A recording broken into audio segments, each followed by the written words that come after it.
Que bom estarmos juntos, que bom podermos conversar abertamente sobre tantos assuntos que você encontra aqui no Trocando Ideias. Muitas vezes nós temos tantas perguntas, tantas dúvidas, muitas vezes até enquadramos, não, mas a igreja é assim mesmo. Não, antes de você chegar a estas conclusões, pergunte, mas não pare na pergunta. Busque as respostas, é preciso buscar as respostas. Triste do homem que para somente nas perguntas e feliz do homem que encontra as respostas para as suas perguntas. E a resposta, a verdade, aliás, é uma pessoa. A verdade é Jesus Cristo, como ele mesmo disse, eu sou o caminho, a verdade e a vida. E hoje nós estamos conversando sobre essa preparação. Como vamos nos preparar para o matrimônio? Nós padres aqui, com certeza, já temos tantas experiências de casais que chegam para nós, padre, eu quero casar, e como é que nós vamos ver? O casal que está aqui também, com certeza, tem várias experiências, mas como no primeiro bloco a gente quase não deu atenção para ela, agora no segundo bloco nós vamos dar atenção para ela, porque eu tenho certeza que alguém também deve ter mandado perguntas para você, Aline. Tem perguntas, Aline? Tem perguntas, bastante, Bastante padre. Perguntas. Nós agradecemos a atenção. Sim. Uma pessoa que pede para não ser identificada nos escreveu: muitas vezes os casais escolhem noivar apenas para começar os preparativos para o casamento. Qual é, então, a diferença do relacionamento no namoro para o noivado? O que muda para os dois? Eu aproveito essa pergunta para fazer a pergunta da Larissa de Jacareí, que pergunta quando saber que está na hora de noivar. Como foi para vocês e qual é a diferença do namoro para o noivado e quando vão saber que é realmente a hora de casar? Eu penso que o namoro é um tempo que tem fim, né? Ninguém é vocacionado para namorado. Isso, você vai conhecer a pessoa e você vai conhecer namorando. Eu namorei 9 anos com uma menina de igreja, bacana, trabalhadeira, todos os valores. Só que 2 meses antes de casar, ela teve a coragem de dizer que não queria mais namorar comigo, porque eu não sabia dizer não para ela. O sentimento de que nós não devíamos nos casar, apesar de ser 2 pessoas legais, que se conheciam a família, mas faltava aquele algo a mais. E nós não tivemos a coragem. Então, a gente fala muito hoje para os meninos que assim, você não precisa casar com ele, você não precisa casar com ela. É um tempo de se conhecer, é um tempo de saber se essa pessoa é uma pessoa que te encanta e que você quer dar esse passo a mais. O professor Felipe Aquino diz que o casamento é um namoro que deu certo. A partir desse tempo em que você constituiu valores, né, você conseguiu olhar para ele ou para ela e ver, poxa vida, essa pessoa tem coisas que me encantam. Porque todos nós temos um mapa erótico do desejo da mulher ideal e a mulher do homem ideal. Quando você encontra essa pessoa, você começa a comparar com aquilo que você quer com os valores que essa pessoa tem. E aí você está pronto para falar assim, puxa vida, eu quero dar esse passo. E o noivado é um tempo novo, que você se direciona ao matrimônio. Só que muitos confundem com uma pergunta, Cris, que o noivado é apenas quando já tem a data marcada do casamento. E não como também uma fase de amadurecimento que precisa. É isso mesmo? É somente quando já tem a data marcada? O que é o noivado, então? O Betão falou do namoro. E o noivado, o que é esse noivado? Precisa, não precisa? É necessário, não necessário? Quando? Eu volto para aquele estado de espírito. É muito mais a minha intenção em relação ao outro, que tá sério. Vamos caminhar para juntar os nossos trapos, né? Então, eu acho que quando você vê que, primeiro, você está maduro para assumir uma responsabilidade, porque não adianta você ter 18 anos, não ter como se sustentar, enfim, eu acho que tem essa questão de vida, como é que eu vou fazer para constituir uma família, então, eu acho que isso é algo que também conta.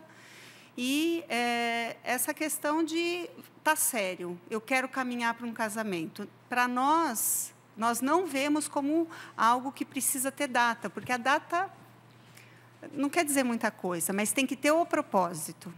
né? Quando a gente vai casar? Não sei, mas a gente vê também que muitas vezes quando as pessoas chegam sem data, começa a incomodar, porque fala assim, não, precisamos marcar, porque se você não marca, também a situação vai se prolongando. Então, eu acho que tem esse meio termo. É sério, só que estamos juntos, queremos, e agora vamos marcar e planejar, porque tem que planejar. Uma decisão tão séria quanto essa, você precisa planejar. E também nós precisamos entender que, principalmente o casal, nesta fase, um não pode enrolar o outro, né?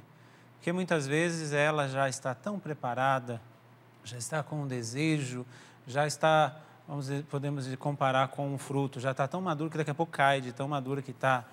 E ele fica enrolando ela. Meu filho, não enrole a tua amada.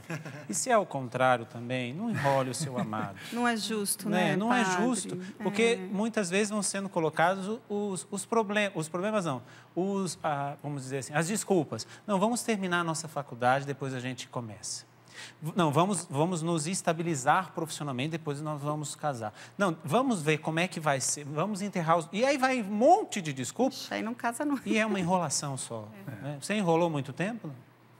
A outra, sim. Ela foi embora. Com a Cris, foi muito... A gente começou a namorar, em 1 ano e meio a gente casou. Estamos noivos e nos casamos rápido, né? Mas eu já tinha uma certa maturidade, já estava com 28 anos, a Cris já era uma mulher madura também, mas foi meio no impulso também. Eu acho que hoje a gente não teve a preparação que a gente consegue disponibilizar para essa garotada, né? Então poderia ser melhor, acho que a gente poderia estar mais preparado para o casamento. Graças a Deus, o Padre João Zago, que é o nosso pároco da nossa paróquia, nos convidou, logo no começo do nosso casamento, a fazer um retiro de casais.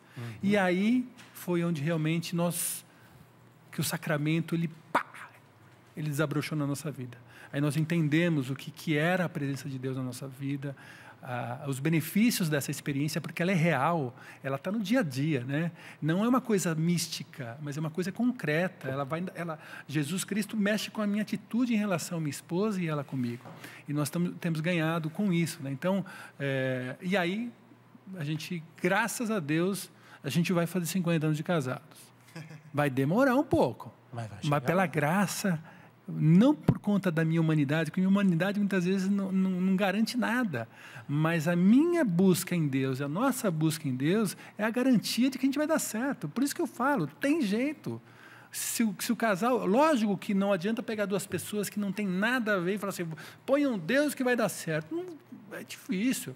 Precisa ter a química, precisa ter o gosto, precisa ter o cheiro, precisa ter o olhar, precisa ter as ideias, as propostas de vida, os sonhos, a facilidade do diálogo. Todos esses ingredientes que tem que estar dentro desse balaio é o que constitui a relação. E quando você põe Deus para selar isso que já existe, bingo!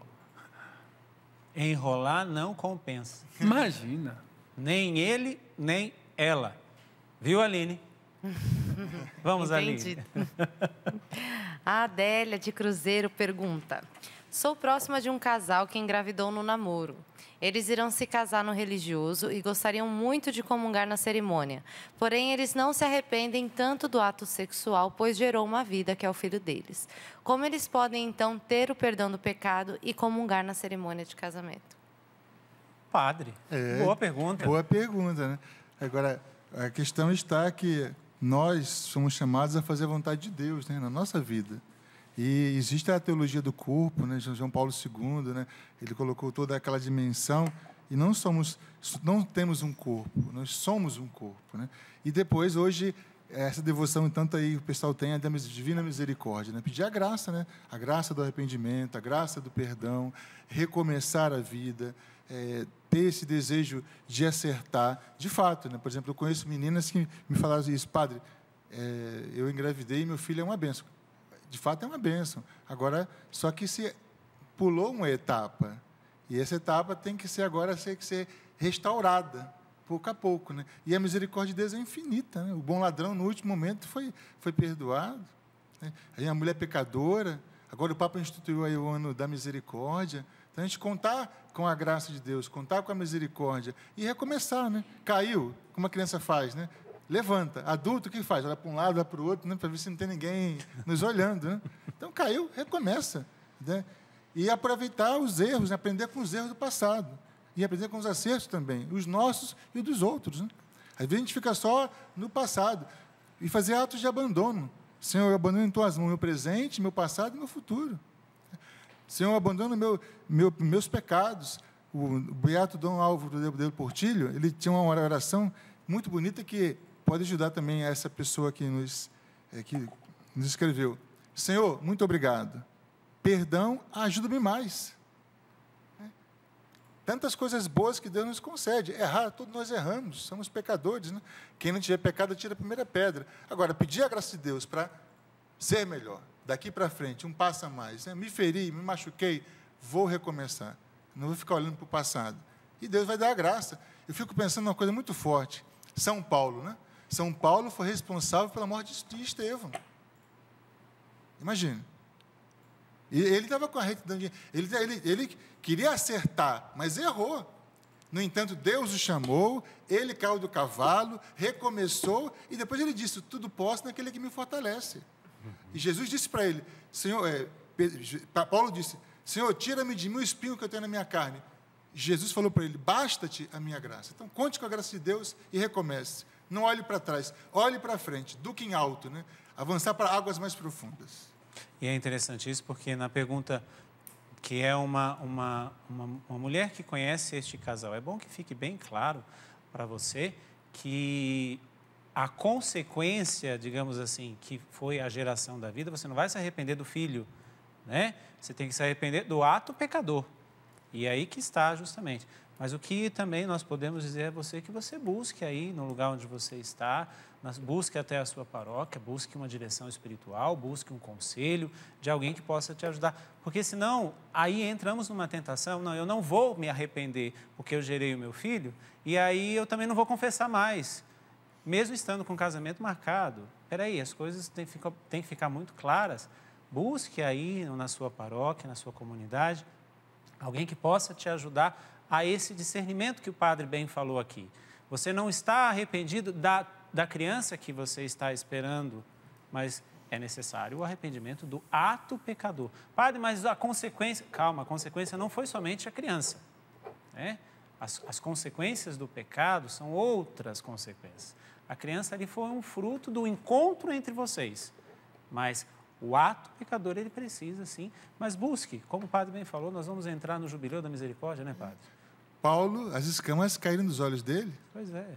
Então, pedia, Senhor, tirai as escamas dos meus olhos, para que eu veja a feiura do pecado e a beleza da graça. Onde o pecado abundou, a graça superabundou, que é a leitura, inclusive, de hoje da missa. Padre, só nesse assunto eu queria falar uma coisa aqui, porque o que eu percebi, Aline, é que essa menina conta da história desse casal.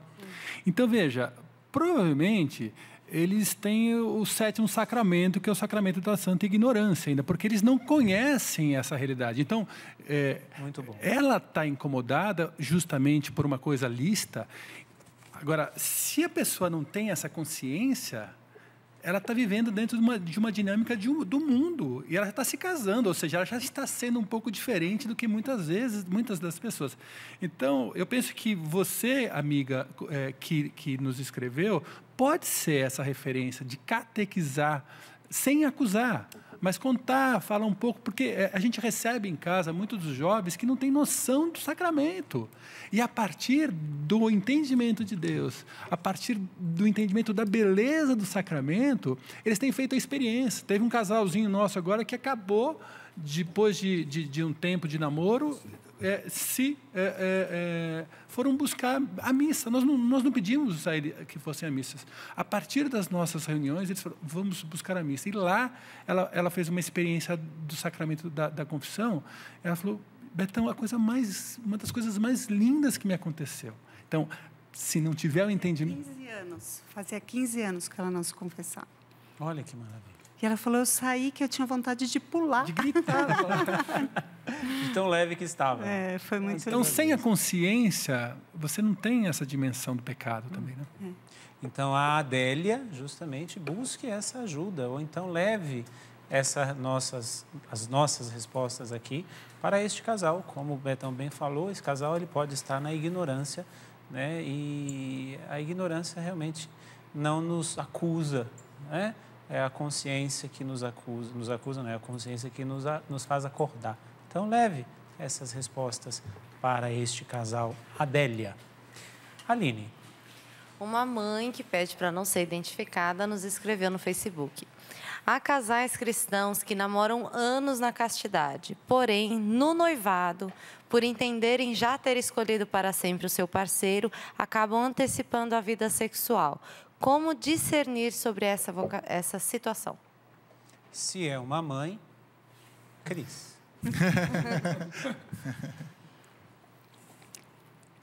O sexo é só depois do casamento. Simples assim. Não é tão simples. Mas é conversando sobre os benefícios da castidade. Porque não é só, eu vou ter relação porque eu sei que é ele. A castidade ela é muito mais do que isso. É a questão do que a gente estava conversando antes, dessa preparação. Quando a gente está jovem, a única coisa que a gente pensa, se deixar rolar, é que horas que nós vamos ter relação.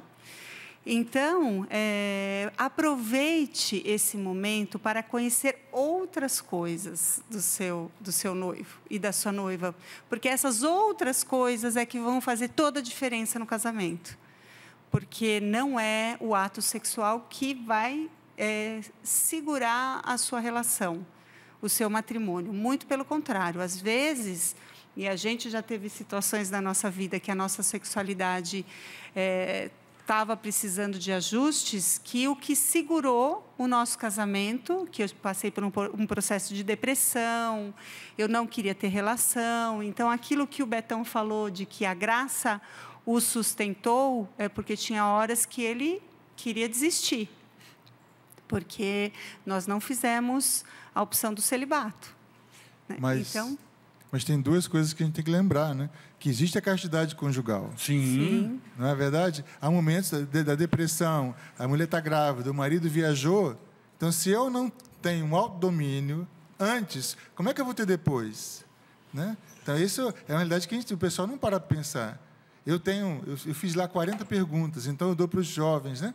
E na 23ª pergunta que eu falo assim, sobre o que até agora não conversamos, sobre sexo e religião. Para mostrar que o casamento, primeiro, é anterior à religião, e que o sexo faz parte, mas não é o mais importante. Né? Essa questão da educação para a castidade. Também que os dois, num dado momento, vão colocar o sexo como algo secundário. Agora, tem que haver uma maturidade, tem que haver um autodomínio, tem que ter um autocontrole. E a questão está numa palavrinha que hoje não se fala muito, que é a virtude. Adquirir hábitos bons, ser uma pessoa virtuosa. E outro problema mais sério ainda é que a gente, como padre, vê, né, que muitos jovens que têm uma vida sexual ativa são imaturos. Sem dúvida. São imaturos, inconstantes, não conseguem terminar impetuosos. nada, né? Depois, tristes, não se realizam. Então, essa dimensão de que a virtude ela gera uma maturidade natural. E a graça de Deus, os dons do Espírito Santo, os frutos, vão atuar em cima da estrutura humana. Então, essa realidade que nós temos que educar os jovens e as pessoas também. E falar a verdade. Aquilo que Nosso Senhor disse, a verdade vos tornará livres. Liberta. Eu penso... eu queria só complementar que tem uma coisa muito interessante que a gente ouve muito falar de fazer o test drive. Se ela não for boa na cama, eu vou me casar com essa mulher e vai ser... Como é que vai ser minha relação? Eu preciso saber como é antes. Eu vou te contar uma coisa aqui, só eu e você. A minha relação sexual com a minha esposa, ela está boa hoje. A melhor relação sexual que nós tivemos foi a última. porque é na construção de uma boa sexualidade, de uma boa conjugalidade, que você vai ter o fruto da sua boa relação sexual. Então, eu tenho absoluta certeza que se você ama essa menina e se ela te ama, espera, sabe por quê? Porque tempo de castidade para o matrimônio vai ser uma vez só na sua vida. Faltam alguns meses, espera mais esse tempo, que você vai ter a beleza, mesmo que você já tenha tido a relação, mas fazer esse tempo da noite de núpcias, que é única na sua vida, e poder ter a certeza de que no diálogo, mas num diálogo aberto sobre a sexualidade, o que você gosta? Onde que você sente mais prazer? Aqui que eu gosto que me toque. Falar sobre sexo na relação conjugal é o que vai trazer uma relação conjugal sadia. E você vai conseguir isso com a tua vida. Então, é uma besteira tão grande esse negócio do test drive, porque vai ser no decorrer da vida que a tua relação sexual com a tua esposa amada em Deus vai ficar cada vez melhor. E bem interessante o que você está dizendo, porque depois de 21 anos, né, de vida matrimonial, que você diz, a minha última foi a melhor. Por quê? Porque também traz esses 21 anos de conhecimento, de vida conjugal, de vida junto, de partilha. É um barato, padre. É muito E de legal. certeza de que o outro te ama. Porque eu acho que é uma insegurança também tão grande quando a gente é mais jovem, né? Que até... E eu pensava também em relação ao ritual, aos rituais. Eu acho que o ser humano... A gente pode olhar todas as culturas, a cultura indígena, a cultura africana, todos japonesa. Se a gente for olhar todos os povos, o ser humano ele precisa desses rituais de passagem. Então, o que a gente tem vivido na nossa sociedade moderna, tudo é a mesma coisa. Então, a criança pequena usa salto alto, o adulto enfim, faz plástico para ficar novinho, então, né? assim, as pessoas não estão vivendo cada etapa de sua vida. E isso traz uma decepção. Imagina você chegar na sua noite de núpcias, você transou ontem. É diferente de você chegar... Hoje o nosso é todo um ritual, é toda uma beleza que você vai levar isso para o seu casamento. Então, a nossa sociedade moderna tem perdido um pouco esses rituais, né? Eu tenho amigas que falam assim, tanto faz casar, mesmo se não for casar na igreja, não, só junta.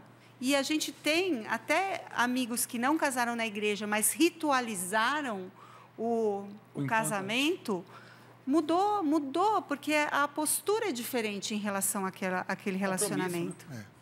Então, é o para sempre, né? Mesmo que na vida só no civil não seja para sempre, mas você, quando casa, até que seja só no civil, você quer que seja para sempre, né? Eu tive a experiência de atender uma jovem, e aquilo me fez pensar muito. Muitas jovens aceitam ceder para não ficarem sós. A insegurança... Se eu não estiver com ele vai ter com outra. Eu tive 2 experiências muito bonitas. Um rapaz, eu estava no hospital trabalhando, aí chegou o rapaz chorando. Que foi? Padre, eu cometi a maior bobagem da minha vida. Por quê? Eu convidei a minha namorada para ir para um motel, ela pegou e foi embora chorando. Eu perdi a mulher da minha vida. E a outra foi um rapaz, um cara forte, moreno, vindo de Búzios, lá na praia. Aí a menina chegou, sentou do lado dele e ela começou a se encostar. Aí ele afastava, colocou a mão, ele tirou a mão dela. Aí ela falou assim, desculpa eu falar isso, você não gosta, não? Eu falei assim, eu gosto, mas eu tenho uma namorada. Mas o que tem? Ela não está me vendo, ela não está aqui, ela não está vendo. Mas eu amo minha namorada e ela vai ser a mulher da minha vida. Mas que a gente não pode curtir isso aqui? Não, ele se levantou e foi lá para frente do ônibus. Então, tem muita gente boa, né? De caráter, com valores, com princípios, né? A ideia da fidelidade, né? Porque o que a mulher quer? A mulher quer um homem romântico, um homem fiel e um homem companheiro. Né? E, olha, você encontra esse... Eu até brinco um pouquinho, né? As meninas têm que pedir um namorado RBVS². Como? RBVS². Anote aí, RBVS². R, rico. Bonito. Virtuoso, sarado e santo. Homem perfeito, né? Se ele não for nem rico, bonito, sarado, nem santo, ao menos virtuoso. Que já está muito difícil, né? Porque o virtuoso vai chegar a conseguir os outros objetivos. Agora, tem que pedir a Deus coisas grandes, né? Deus é infinito. Que apareça um José, apareça uma Maria, e leve a coisa séria, né? Aquilo que a gente falava, que deixou o padre sem aqui palavras, né? O segundo vinho, o vinho com Jesus, foi o melhor das bodas de Caná. O vinho da presença de Cristo, o vinho da alegria da graça, o vinho de saber que eu estou vendo, não, desculpa falar assim, um monte de carne, eu estou vendo uma pessoa redimida por Jesus Cristo, que vale a pena ser amada, que Jesus morreu por ela. Isso dá outro tom, abre horizontes, né? E é interessante porque eu conheci um padre, na época que eu estava fazendo meu discernimento vocacional, que ele dizia assim: Anderson, preste bem atenção. Por mais potente que você seja, a relação sexual ela não vai passar de 1 hora. E as outras 23 horas do dia? Não é? Então, o casamento não se resume somente nisso. Eu quero acolher você que está aqui, a plateia que está aqui conosco. Seja muito bem-vindo, bem-vinda. Depois a Fernanda vai pegar aí a cidade de onde você está. E se você quiser, no próximo bloco, fazer alguma pergunta, você também fica livre para estar fazendo no nosso tema, que é preparação matrimonial. E nós voltamos daqui a pouquinho, trocando ideias.